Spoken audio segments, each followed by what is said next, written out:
The first thing that Michael said to me was, I love this song. The second thing Michael said to me was, I love your voice. I don't even know what made me have the audacity to think I could ever write anything that he would want to record, because every songwriter in America was submitting songs to Quincy for Michael. I didn't want to write another ooh baby baby kind of song. I really wanted him to say something to the world, because I recognized he had a huge platform and the whole world was listening to whatever he had to say at the time. Man in the Mirror. Wow. This song changed my life. I've been signed for 2.5 years of my 5-year contract with Quincy Jones, and I hadn't written anything of note. At the time, I was just submitting songs to fulfill my contractual agreement. But then Quincy had a meeting with his West Coast songwriters. I think there was like eight or 9 of us at the time, and they had a meeting in his living room, and I showed up late, you know, like a half hour late or whatever. So I walked in, and Quincy said, as I was saying before I was over, you know, everybody laughed, and I'm like, I sunk down in the corner and just started taking notes of what he wanted to finish this album. So I took some notes, and then I went to my co-writing partner, Glenn Ballard. He said, I told him, Quincy wants a song for Michael to finish the album. What kind of song? I don't know. He said, well, let's just see what we come up with. Okay. He stands up to go over to the keyboard in the corner. And at this point, we're going to cut to 2 years before that moment. Wow.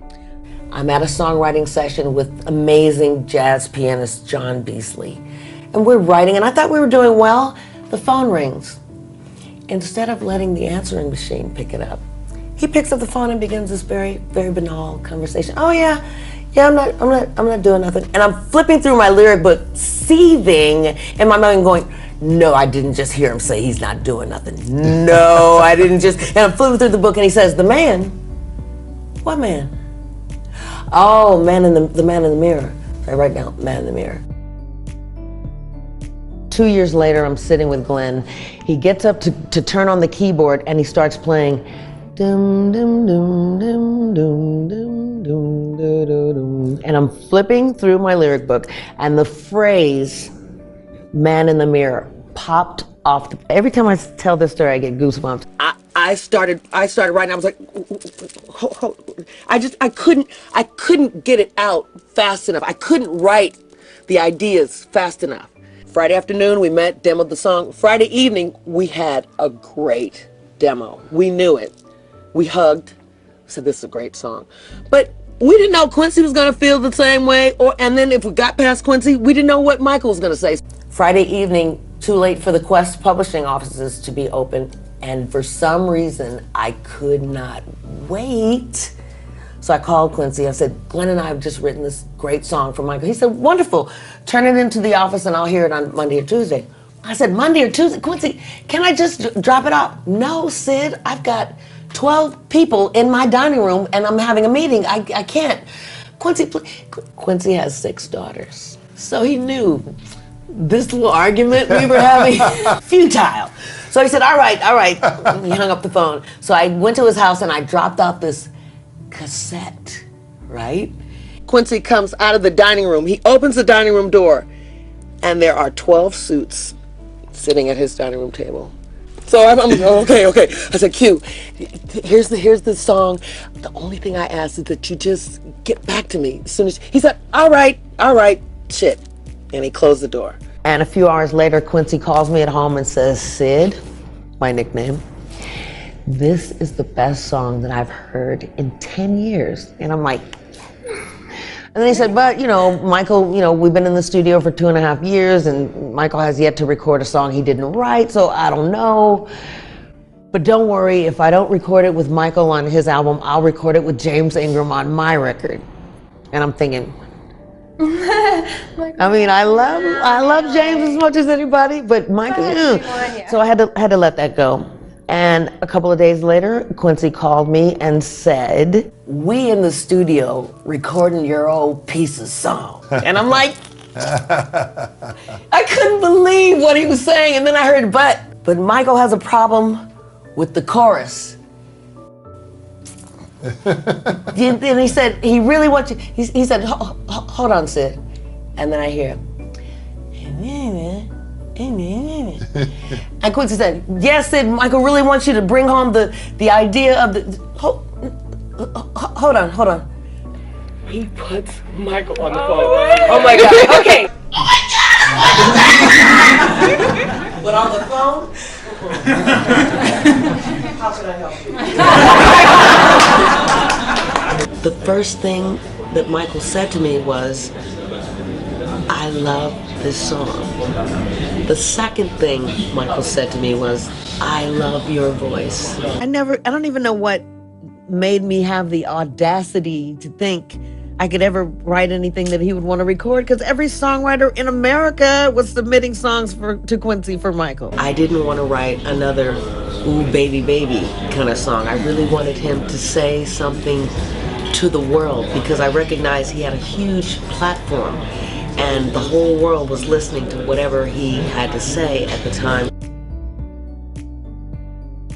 When I first met Michael Jackson, it was in this room. And we spent a lot of time here recording Man in the Mirror. It was such a good feeling for someone like that to say, I want to do this like you did it.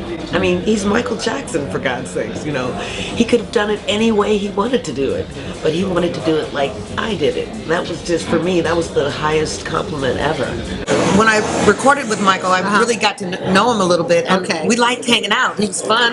He always thought I was so crazy. Because when I met him, I wasn't the fan. I wasn't like, oh my God, I can't believe I'm meeting you. I was never that. Right. That time when we were recording, we spent a week in the studio together from the time we started recording Man in the Mirror. He's very smart. He's very smart. Smarter than I'd ever given him credit for. Very knowledgeable about being black. Really? Very knowledgeable about the struggle of black people in America. I didn't think he was even vaguely aware of that. But yeah, we had long conversations about that. Whoever it was, he made you feel as if he had as much to learn from you as you did from him. Most people of his celebrity, it's the opposite. Like, I know I'm the star, so you listen to me. But he wasn't like that, because he was like a sponge. He wanted to make himself better and better and better. So he looked at what everybody did and just took the best parts of what he liked from what they did, just to make what he does even better. He was such a perfectionist, and he only wanted to indulge or do something if he could make it his own and then be the best at it. He lived to find artists that he appreciated, and it doesn't have to be a singer or a dancer. You could be an actor or a chemist or whatever it was you were the best at, and Michael found you succeeding in your field, your chosen field of endeavor. He appreciated that. He learned from that. Man in the Mirror comes out. Yes. And it's like this global success sensation. Yes. What was the experience for you? It made me wish that I had done the Bat Tour, because I rehearsed with him for like a week and a half. Okay. And then decided at the last minute that I wanted to make my own record, because my record company says, the single's coming out, and Man in the Mirror was just dropped, and I mean, I Just Can't Stop Loving You was just dropped, and Man in the Mirror's coming, so you need to have your own record. Okay. So I pulled out of the Bat Tour, entered Sheryl Crow. Oh, Sheryl Crow took your place on the Bad Tour. Yes, ma'am. Unbelievable. Yes, I do find it hard to believe it. Wow. Now, one of my biggest regrets. Man in the Mirror was written specifically for Michael for the Bad album. And then when the next album, the Dangerous album, came out, Michael asked me, would you write me another song? When we were on tour, Michael decided he would only perform songs that were number ones. Yeah. And we were on stage for 2 hours. 2 hours of number one songs. You always singing your duet. I Just Can't Stop Loving You. He's grabbing my thigh for some reason. Oh my goodness. I don't know why. He just decided to do it that time. I don't know. He didn't do it every night. He didn't do it every night. No. Okay. So no romantic. No. No, just friends. Yeah. He's like the brother I never had. Yeah, is he? Okay. Very nice. I was getting bored, and I wanted to just spice it up a little bit. And I think I was told, don't do that, Michael's not gonna like that, don't do that. I'm like, shut up, I'm gonna do what I wanna do. What's he gonna do, fire me? What, you know?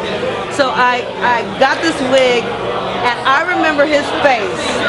When he saw me in that wig, he was cracking up.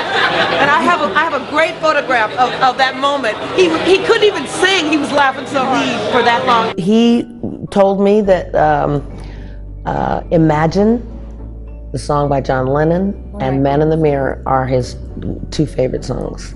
And I was just so proud of that. I mean, like, he's Michael Jackson. He could have any, you know, he can pick any song to be his favorite song. And I don't speak a word of French, but I know Japanese people, Spanish people, French people, Africans, Indians, who don't speak a word of English, but they know all the lyrics to Man in the Mirror. And that's just like, that's insane to me. This man has changed my life in such a broad and beautiful way that even, you know, he's not on the planet, but the effects of his life and his work are still very, very present. I'm from Compton. I didn't know as a black child growing up in LA that I would be touring the world with the biggest pop star on the planet, having been produced by the biggest producer in the world, you know, traveling these kind of circles you can only dream about. I mean, and I want every little girl that has a dream in her heart to follow it. I never really got a chance to tell him how much I appreciated him.